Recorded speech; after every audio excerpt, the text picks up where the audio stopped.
This game's going to be great. I'm very excited. Welcome back to a special Digital Foundry developer interview, and this one is an unexpected and special occasion because we're talking to the developers behind a new game that's just been revealed called Kingmakers. All right. And this is from the guys that created Road Redemption, which I featured in my Road Rash retrospective. Wait, this is a game where you just drive around and hit people off of motorcycles? That's amazing. Not so long ago, so also check that out. Oh my god, I'm what a joined good today game. by 4 of these guys. Why don't you introduce yourselves and your studio? I'm Ian Fish. Our studio is now called Redemption Road Game, and I'm one of the main coders of the project, co-founder of the studio. Mm-hmm. Yeah, I'm also a co-founder. I'm Paul Fish, and I'm a programmer too. Everybody in this interview is actually a programmer. Yeah. And I'm Daniel Blaze. I'm another co-founder and, like I said, coder. We also do a lot of the project, everything related to the project. There it is. My name is Trace. I'm the only non-co-founder here. I'm a software engineer at Redemption Road Games. All right, so we have 3 founders, 4 programmers. I like it. That's Great. good stuff. Yep. So yeah, this game kind of came out of nowhere. You guys just kind of showed up and be like, dude, check out this trailer of thing we're working on. And I was like, okay, what is this? Yeah, this trailer went crazy. I think it got like over 20 million views on Twitter whenever it got released. Open it up, looks like it's just a regular strategy game. And then this happens. And I'm like, what the heck is going on? Yeah, I was just like, whenever I saw this, I said, what the fuck? Rad. And so I thought, you know what? I want to reach out and chat with you guys about this. And we're going to talk a little bit about the technology, about the ideas behind the game, all this kind of stuff. But I actually kind of want to start on the tech side, seeing this is DF. And first of all... yeah, that was one of my concerns. Is like, how is it going to run that many players? I don't know anything about the underlying tech yet. This is the first time we've spoken about this. So why don't you fill me in? What is the basis for this game? Are you using an engine like Unity, or is this all from the ground up? Like, how's this put together? We're using the Unreal Engine. Okay, cool. Yeah, but so there are a few different aspects of the tech that kind of make it special. The goal of this game was really to push this generation forward. This is not something that can run on last gen. This is a next gen game. So one of the aspects is the rendering, and I can talk most about that. So, in a medieval battle, historically, you would have thousands and thousands of soldiers. This is the one thing that's so important that so many of these medieval games get wrong. There's not a lot of people there. I thought there was like 5,000 people in this area. There needs to be a lot of people here. You can't have a battle with 200 guys. It's the scale, yeah. It feels awesome. And that's not something you can do with traditional skeletal animation, especially if you want the kind of fidelity you get from like a third-person, first-person shooter. Yeah. So what's happening is you're actually looking at vertex animation that is being computed on the GPU. So basically what happens is every frame of these animations of these soldiers have is written to a line of pixels in an offset texture, and that actually tells you where each vertex should be. And then there's another texture that's all the normal values for all of the different verts. Yeah, essentially like the shaders run the animation most of the time, or for most of the soldiers. Okay. That's how we have thousands of soldiers So on instead screen. of the skeletal animation being calculated on the CPU, it's all vertex animation on the GPU. But it's not your typical vertex animation shader, which maybe has a transition between 1 or 2 animations. It is a full-fledged blend space. So you have 8-way walks that blends into 3-way runs that can blend into a fight. And I just love how he just shoots the fucking horse and the horse goes down and just dies. Look, just watch this. To a fight and oh my god. An attack. So it's a really, really complex shader with a bunch of custom HLSL code. And then you might notice from the trailer, some guys are wearing different types of helmets, some guys have different weapons, different shields. So those are also separate meshes that have their own vertex animation shader to keep them, in position. Yeah, and those are also powered partially through Niagara, like the helmets and shields. So every soldier you see, every helmet, every shield, every weapon, those are all individual Niagara particles, and we're communicating via various data interfaces with Niagara. This is all in C++, obviously, to basically every single frame, what's the position and rotation of each one of these particles.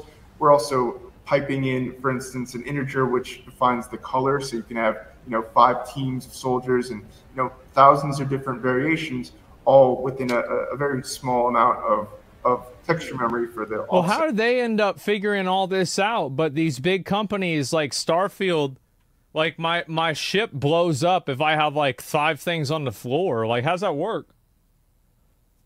Like, I don't get it. Yeah, I'm not understanding this, bro. And then, once the player starts to interact with these guys, they do become skeletal, and that way we can have another 1,000 animations. It does like a seamless switch over. You can't even tell. That's what I was going to ask about, right? Because I noticed, like, we've seen big crowds. So they're animations until they actually get interacted with, and then they become skeletons. So that's interesting. That's probably a good idea. Wait. I feel like that's like the exact opposite of loading everybody's stash tab inside of a city in Diablo 4. Like, that's the exact opposite. Before, but the amount of fidelity in the individual animations, the interactions with Inverse, the player, yeah, what the fuck? all that stuff is kind of the next level that I've seen. Plus, it also seems like when you actually attack them, it becomes, they sort of take on ragdoll physics properties. Yeah. So as you plow through a crowd of guys in the truck, they all react accordingly. That's smart. And I feel like this is the main differentiating factor with your crowd system, and it does look really freaking good. Yeah, we spent about 4 years on the tech. I wonder why other companies don't just do this, because I feel like the way they explain it, where they're just basically making these characters particles until they get interacted with, I feel like that's just like a better idea, right? 4 years? Yeah, I guess so. The seamless vertex. But a lot of games take a long time to make. Switched skeletal. That's normal for games. There's a lot of weird little snags with the Unreal Engine. For instance, you would think, okay, so they're going to be vertex animated the whole time. They're going to do their complicated blend space. But then as soon as you shoot them, you could make them skeletal. Yeah. But it actually doesn't work that way because Unreal needs a few frames to get the skeletal guy in position. So what actually happens is we make them skeletal as the player hovers his crosshair over them, or in the case of the car, once the car is within a few meters of them. This, for some reason, gives me PTSD. Like in Remnant 2, where like you put your cursor on like a guy's head and they go like this.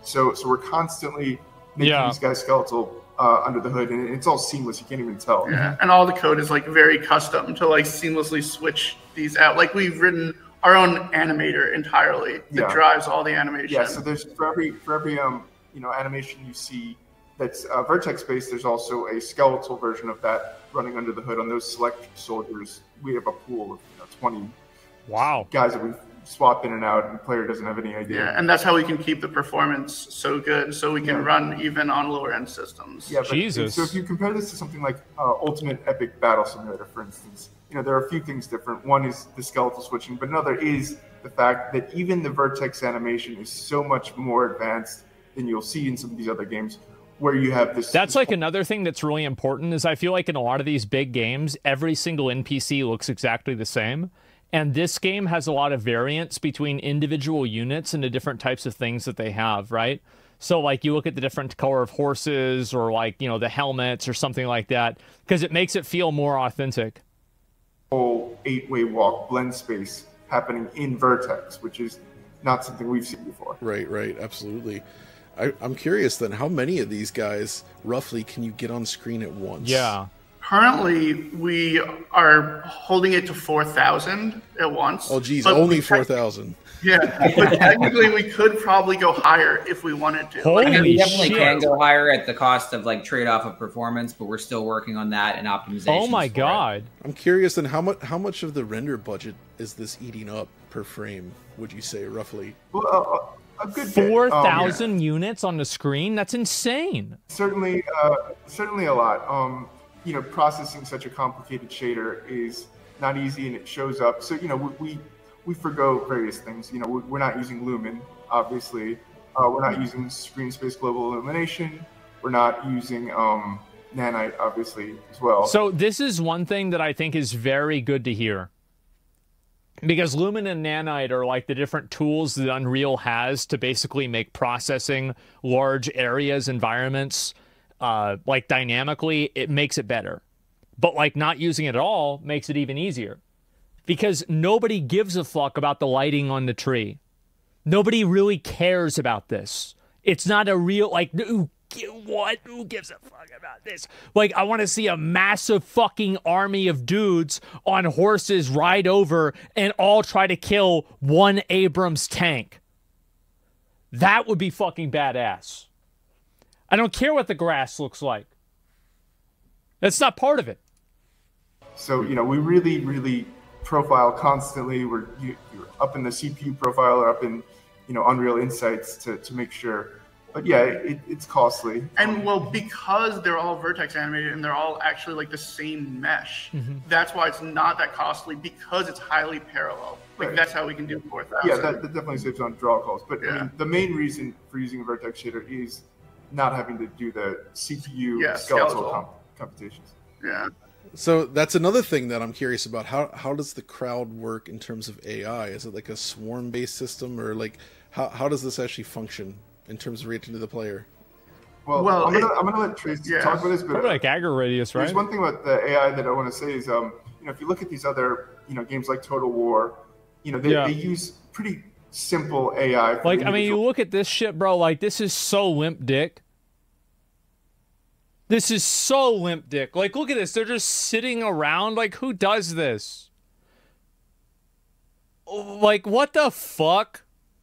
Soldiers, they use maybe like it's a flow awful field type thing that, you know, works great in like, it works great in like 2 dimensions, but we're like, no, we want to make at this that. game That's fucking the crazy. same fidelity as you expect in any first person or third person shooter. We want to have castles that are intricate, that are 4 stories tall, that have 100 rooms, and we want the AI to be able to pathfind through these 3-dimensional spaces. My god. So no compromises here. We want the real thing. Yeah, so it's like we have an AI that's because like at the end of the day, nobody cares about how well these mountains look. You know, are these mountains shaded properly? Who cares? Like, does this play well? Does this look cool? Okay, then it's good. Optimized, heavily multi-threaded. That can run with like extreme detail and like as good as enemies that interact with the player. Yeah, so like you can explain how that works. Yeah. So they actually brought me on because I was working on making my own nav mesh and pathfinding stuff in Unreal Engine. And so a lot of what I've done is basically made it so that we can make 4,000 guys all use nav mesh pathfinding at the same time, which has not been easy. Oh my god. The amount of Unreal code we're actually running through at this point is very small compared to our own stuff. Though of course we still use the Unreal Nav Mesh. We have all custom pathfinding. We have our own paths. We have our own pathfinding algorithms that make it so that we can like run our pathfinding. You see how like it looks like in this every unit is moving in a somewhat individual way? Versus like in those other games, it just looked like basically Age of Empires 2 with better graphics and a different angle. Completely separate thread, and then make sure that it all gets handed out to the soldiers in a reasonable amount of time. Yeah, we have our own collision solver for things like horses. Yeah, we also we have shapes of horses. Yeah, the soldiers, the cavalry. Yeah, see how each individual unit is doing something different. Even more complex, but those are also look at that. That's amazing. Yeah, on the same thread where we're running... dude, as somebody who grew up playing Age of Empires, this was what I always like. If I was imagining, like, what's gaming going to be like in the next 20 years? This is what I was hoping for. Our pathfinding, we're I love this. Doing multiple clustering algorithms. So I have a statistics background, so I really enjoy this sort of stuff. We have multiple clustering algorithms that allow the soldiers to like target each other in a really smart way. Especially the horses, they like to target large masses of soldiers as they charge through them. So that was really important for that effect. Yeah, because like unlike a game like Total War, where you're constantly looking overhead and you can micro your guys and like order them around, like that's not happening in our game. So our AI has to be a lot smarter. Like the cavalry has to run autonomously, intelligently to like charge the right. You know, like you can redirect them, but they charge legions far more intelligently than your normal RTS. Wow. Right. That's cool. But so with all the stuff with the nav mesh, the collision stuff, and based on what I've seen in the trailer, then it seems like there are actually intricate environments as this castle. How does this function gameplay wise, and like in terms of like how does the enemy and the player work together within these structures? Is there going to be missions that actually takes you through buildings and this is a really good question. Interior spaces, and the same crowd system is able to navigate that? Yeah, easily. We're trying to do this. The plot of the game is that you are trying. Are they gonna have boats? Can you fucking imagine that? Okay, an entire fucking fleet of boats. Holy shit, bro! Think about that. Oh my god. Take over the United Kingdom in the 15th century. So it involves, you kind of moving from. You say unite, remember, Ian? You're not taking it over. You're helping unite it against the United Kingdom. So you can choose whether you want to play as England, Wales, or Scotland, and then kind of take over. Yeah. So that involves building up castles and then invading other people's castles in this kind of very sandboxy kind of way. So. You get placed into a I map. hope that, like, if this game does well, they approach it in the same way that they did with Age of Empires, where they added, like, the Aztecs, and they added, like, the Spanish and, like, the Conquerors expansion, and then they had, like, I want to see, like, Hannibal's army, like, of the Persian elephants and shit like that, right? That'd be fucking awesome. And so, yeah, I would love that. And the Vikings, yeah, of course, Vikings as well, Byzantines, castle a lot of the time, and the whole thing the will Mongols, be interactable. You'll go and you'll invade these castles and you'll defend your own, and they navigate through it with the same fidelity. Yeah, I really hope this is successful. First-person shooter. Interesting. So to rewind then, and we talked about this before we started the interview, and this is essentially the latest attempt at the distraction genre, as it was called, from the late 90s. The idea here is you're marrying action with strategy. So there is RTS elements here. You're taking over the map like an RTS, but there's a clear premium placed on individual actions and sort of the granularity of that, which I would say is something that was generally missing from those types of games. And I'm curious. I think one of the really good ways that kind of got meshed was actually Warcraft 3. Like, Warcraft 3 was the first game that I think really meshed the two between, like, action and strategy games, because you had, like, the individual unit of your hero that you could make individual plays with, and you also had, like, the large-scale RTS element. That was the first game that, like, really did it. I'd like to hear now about It's crazy to think about, like, how back in the day Blizzard was, like, groundbreaking. Core mechanics for the player. Yeah. Like what you're doing in terms of the way they interact with the enemies, what the individual battles are like from that perspective. And generally, like, what does unit control look like? Like, how do you interact with this game? Yeah. So like the battles are huge, right? And you're a player in them, but you can also go up and order your units around. And yeah, that's pretty much. I don't know if you're adding. Yeah. So we wanted Grenade. We focused first on the third-person shooter. We wanted to make it as visceral and as exciting as the best games in the category. So like, we took a lot of inspiration from Vermintide, Darktide. We haven't mentioned. Yeah, the game is fully multiplayer co-op with all these soldiers. But how many is co-op though? Right? Because like, are you saying that you said there's 4,000 units on the field? Can we have 4,000 people play? Because that's what I want to know. Because if we can have 4,000 people playing the game, and it not just be... Because you remember what happened whenever we tried to play that Persistent Worlds for Bannerlord? Bro, that shit fell apart at like 600 people. I can talk about... and we took inspiration from The Last of Us 2 when it came to the enemy hit reactions. I'd love to be on that level. That is like the gold standard. It's just amazing. Every single body part reacts differently. So we really, really wanted to make sure you're having fun when you're shooting. So the idea is, if you went back in time to the 15th century, you would be this really, really powerful force on the battlefield with your AP. So you're the Warcraft 3 hero unit. but you'd have this army that is at your command. So you'll take a look at the battlefield. You'll quickly send your archers over here, your pikemen over there, and then you'll say, hey, you know what, my macemen over in this place, they're being kind of pinned down by the enemy spearmen and cavalry. So I'm going to go over there with my rocket launcher and my M16. I'm going to jump them back on my motorbike, drive on over there, and just take charge. Yeah, and actually, you'd be surprised. Like, even though you have all these modern weapons, when like 100 horses are bearing down on you, it's still pretty hard to fight them with your assault rifle and your weapon. So yeah, it's a balance of player power versus also army power. We're trying to make sure that you still it still plays a part. There's strengths and there's weaknesses of the armies. Paul or maybe Ian was just talking about macemen over here. You realize, oh, it's macemen level 1, or we're changing the levels how they work, but there's a certain amount of strength of different army compositions. Yeah, this is nuts, bro. This is so cool. That we're trying to keep in there as well to give some more skill and challenge in addition to the player power, because you can like build. Paul said, you can be overwhelmed pretty quickly, but you also want to control command properly.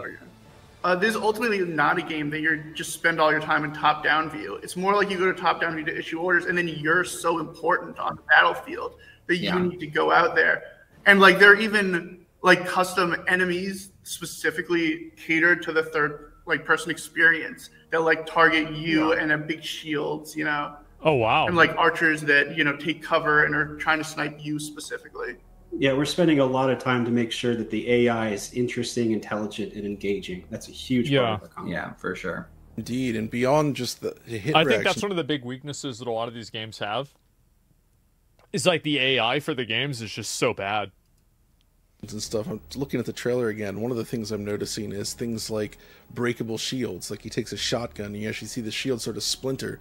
Like how are you handling such granular reactions on such a big scale? Is it that guy's skeletal? Oh, yeah. So basically, that guy, once the player kind of hovers his cursor over him, he becomes skeletal. Yeah, it goes skeletal. Right. So then when you shoot him, it sends some ray casts and it sees, okay, it hit the shield. What's the physics tag on the shield? Okay, it's made of wood. Wow. So we the piece you actually see broken off is actually part of the shader itself. So it's just an opacity mask shader, and it has a bunch of different... So the shield isn't actually broken, it's just see-through.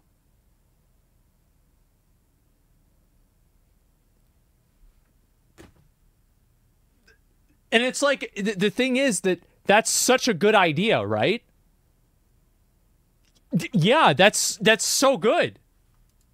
Different pieces, parts that can break off, and so we just set the material instance. Elegant solutions, this thing is this broken part. Piece 1 of 6 is broken. Right. And the shields are actually like really important because depending on what gun you're using, it can maybe pierce through the shield. If you have like a Desert Eagle, but if you have a little submachine gun, like it'll shatter the shield, but it won't go through. Yeah, everything has a penetration strength. So like the shield and the soldiers themselves and your gun, so you can upgrade your penetration on, your assault rifle, and then you can shoot through 3 people, for example.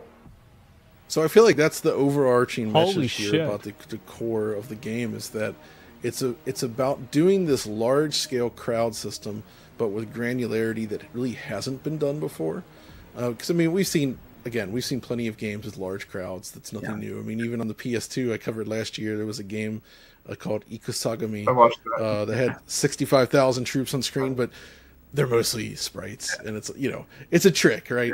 And there's still trickery here. With this just looks like bullshit. 6 animation stuff. This is such bullshit. The granularity, the level of detail and quality of the animation work is truly next level stuff. So when I see this, I'm thinking, all right, you're targeting current generation machines. Yeah. Like you got to get this running on the consoles. Yeah. Like what are you looking at in terms of performance profile there? Well, so we have a number of systems here that are meant to mimic like a PS5, Xbox Series S, Xbox Series X, and so we're always running it on those to make sure that it's going to still function. The game can actually gracefully scale to even a really low-end machine, because ultimately the main performance drag is how many vertices each soldier has. So you can log them down on like a weaker machine. Yeah, it's really weird because it's like, you think about... So it's like in the other machine, in like a shittier machine, all the soldiers basically just look the same. I think that Ashes of Creation, I think Steven talked a little bit about how they were going to do something similar to that, where once there are enough players in an area, players will default to some different things that are less unique, so it's easier for the game to render more units and more people in the area. Graphics constraints. It's all about like render distance be lowered as well. Yeah. A pixel shader, not vertex. Guild Wars 2 does that. Yeah, it's smart. Yeah. Right. It's like. Yeah. So we're back. Yeah, we're back in like PlayStation 2 times where the vert count actually matters. So all our models are pretty much handmade and very optimized for vert count specifically. Okay. And yeah, at a distance anyway, it's, you can't usually tell those things. And I guess as you get closer, you bring in the high quality LODs, switch to skeletal, and then you got all that granularity up close. That's super clever. So and it's not a console, I don't know if it does run on the Steam Deck too. Wow. Wait, what? Yeah. This runs on the Steam Deck? Wow. Holy shit. We didn't think to do this, but we hadn't tested it. Jesus. They did a playtest, and one of the people yeah, damn. Yeah, works fine. That's pretty great. So does that? I don't know if it's been decided yet. Are you going to aim for 60 frames per second on the consoles? Oh yeah, definitely. Wow. Okay. We might do the performance mode. And quality mode thing. But we might just have the performance mode. Like, oh my god, if there's an option to play at 60. That's where people should play. I know it's a controversial opinion, but no, it's not. I like, if you care about the graphics, that's nice. This is not a graphics game. This is a gameplay game. This is like playing Vampire Survivors for the graphics. Oh yeah. No, I agree. That would be great. That's cool. Okay, so what?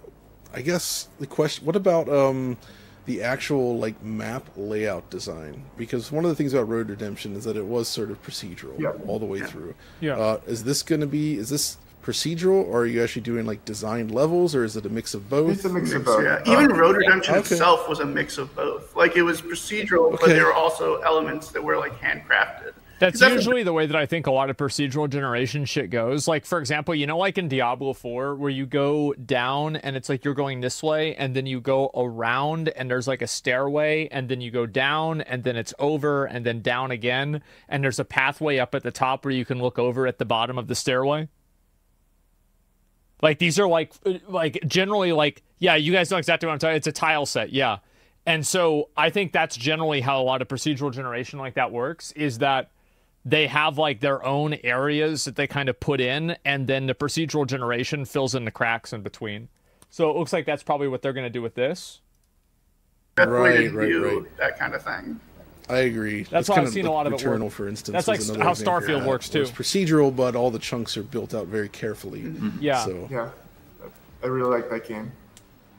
Yeah, we want to make sure that we have a good play space for the, like I said, the third-person action part of it. Like, it needs to be, having cover points, having interesting parts of the level to go into and fight around is definitely very important. And some of that can be done procedurally, but some of that you want to do a little bit more. And a lot of the time, you're kind of building the environment you play in. Like, you are in charge of setting up. That is crazy that you actually have an RTS mode on this shit too. This might be a strange observation, but you can tell these guys don't want to put graphics as a priority just because of the low quality webcams that they're using.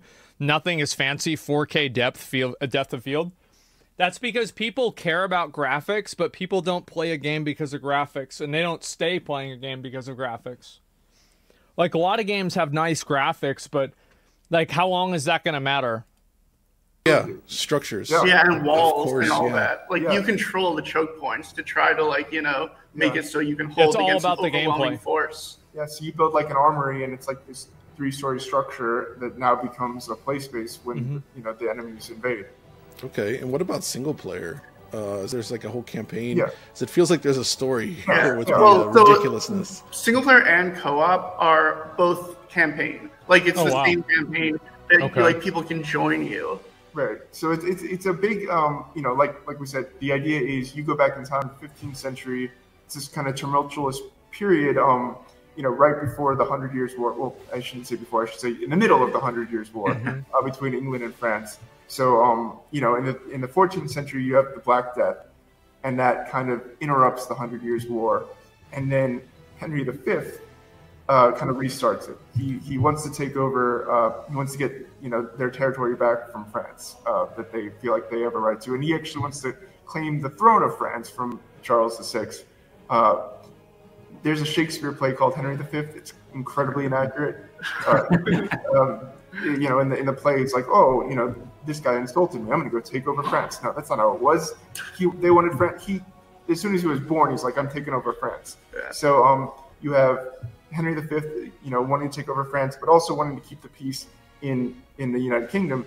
So you have in Wales, you have this guy Owain Glyndwr, and he's the wow. So they know all the history of this too. This is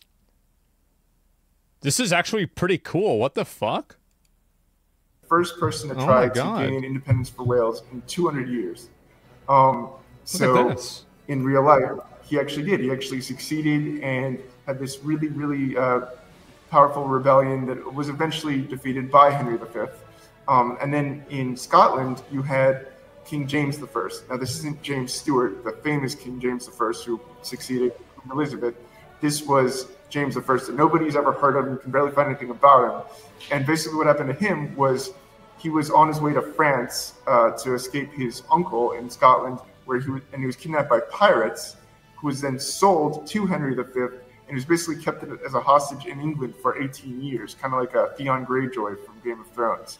Oh my God. So, in the midst of all this, you land from the future and shake everything up. So if you join Scotland, that propels James to escape captivity from the Tower of London and join. We're 100% joining Scotland, by the way. Scotland, it's not even a question. Take over, kind of pick up where Robert the Bruce left off. Yeah, and the idea is that you are going back in time and changing history, and there are multiple endings that create different types of There's future. No way these guys didn't grow up playing Age of Empires 2. I'm sorry. There's no way. Because you're coming from a dystopia future, and trying to fix things, and you can have all types of different endings of ways you transformed reality. And you kind of see that in the trailer when he time warps back to the future. At the end, yeah. Ah, so that's what that's hinting at with the giant flying cat. Yeah, that's Cat World, yep. Yeah, that's pretty good. It's pretty good. Well, I'm glad to know that historical accuracy is high on the list here. Yeah. It seems like this is a great way to relive history. So I guess another thing I am curious about, though, is anything with environmental systems. Like, what are you doing for foliage? Is there interactions on that? Are things like trees and whatnot, is there destructibles in the environment? What about the sky system? Stuff like this. Yeah, so the trees, they are destructible. So you can throw a grenade, and you have a system that basically interacts with the Unreal foliage system to knock down a tree. We're working on guys that can come and chop them down as well. Wow. In terms of day-night cycles, we're also working on that, and got to keep things kind of simple in the skybox. They're saying they don't give a fuck. They don't care, and they know you don't care either. Who gives a fuck about this? What the fuck is this? Because every bit of GPU performance counts.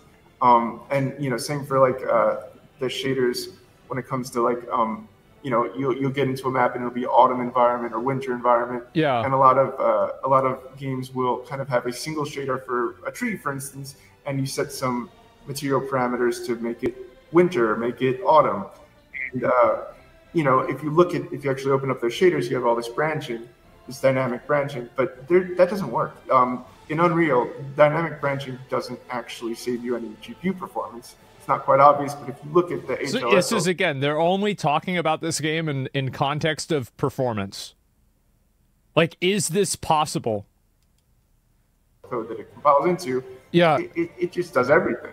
So you have to put in static switches, basically, that would compile into different shader permutations. So there's not going to be, for instance, a tree that starts out with leaves and then becomes autumnal and then becomes winter. That'll be a separate... Because they know you don't really care about that. Map. Yeah, but there will be a separate winter map. Yeah. Is it Iron Man? Yeah, exactly. I think nobody's expecting that anyway. It's fine. Well, nobody cares. Oh, that's pretty interesting, then. But yeah, pretty much everything in the game is custom, from the multiplayer to the terrain stuff to the guys.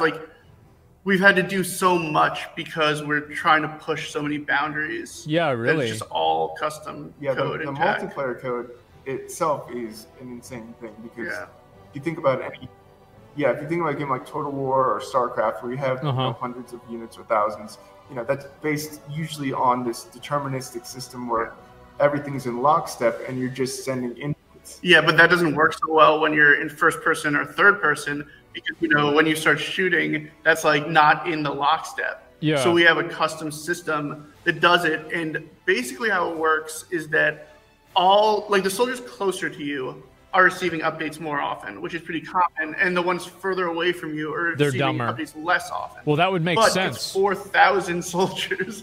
So the way it works, is that they're slightly adjusted to the past. Like, if you're a client, they might be running 250 milliseconds in the past.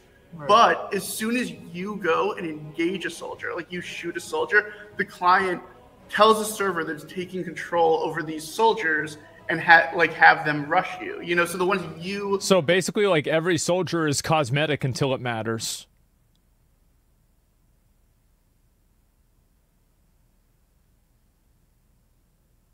Imagine if one of these guys worked on Diablo 4. Just one. I'm sorry, but every time they talk about this, it just makes me think about the stash tab thing.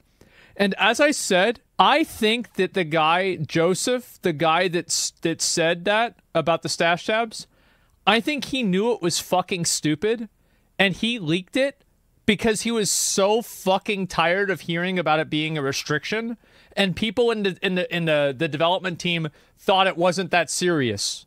I think that he did it on purpose. He's like, oh, you think it's not stupid? Okay, I'm going to tell the public about this.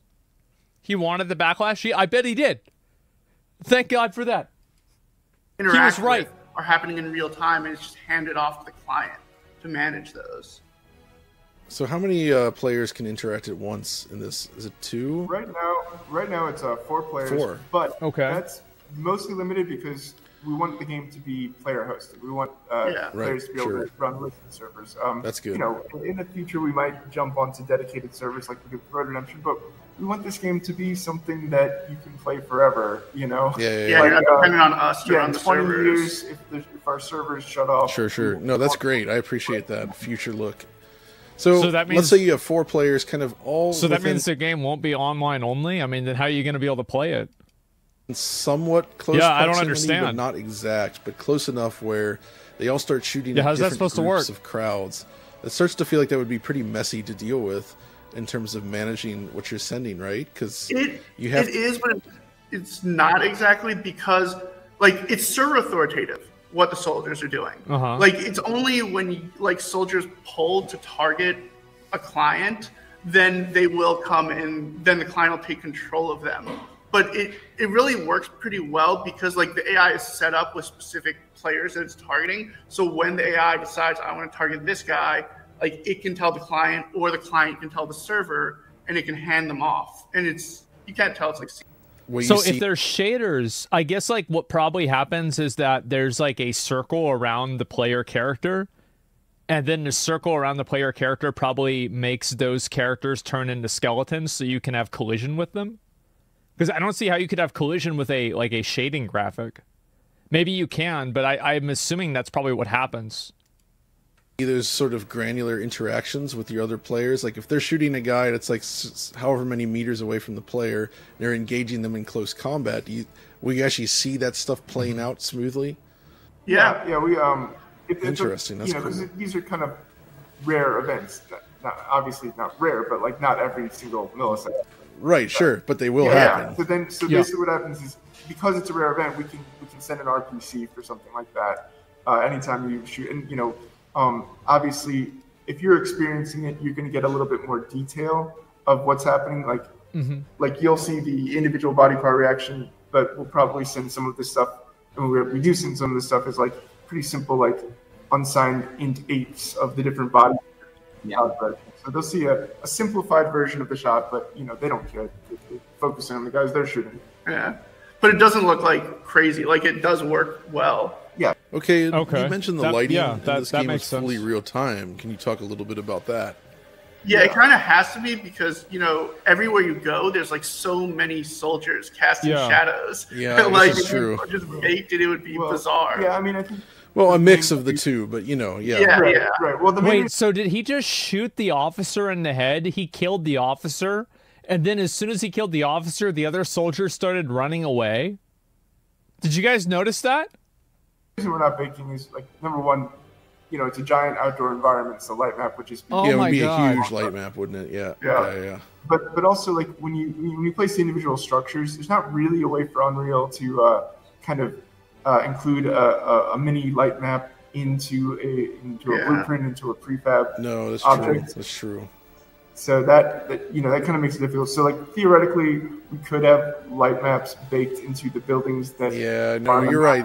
Thinking about it with the dynamic nature of building structures as an RTS, that doesn't make any sense, does it? So it also really slows down development to bake, because every time you move something, and now you have to rebake, and it's just... That's cool then, especially with these outdoor environments. I guess it makes sense that it should...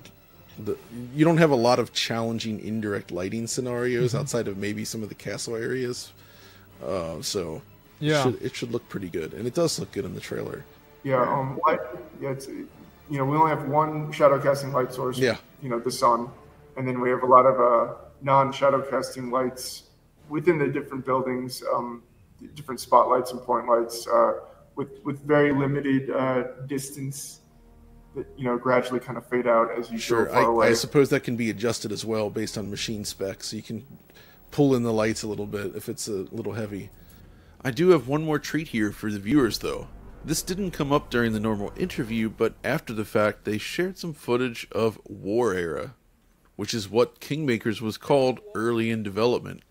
And in this footage, as you can see, the game was presented from a first-person perspective rather than third. But even still, you can kind of see the ideas that they had in mind and where they wanted to go here. Especially in this section where you leave the forest and suddenly you realize you're in an ancient battle. I'll let some of the footage play for a little bit Straight isekai. So you can appreciate some this Army of very Darkness early, shit. ultra pre-release concept footage of the game before it became Kingmakers.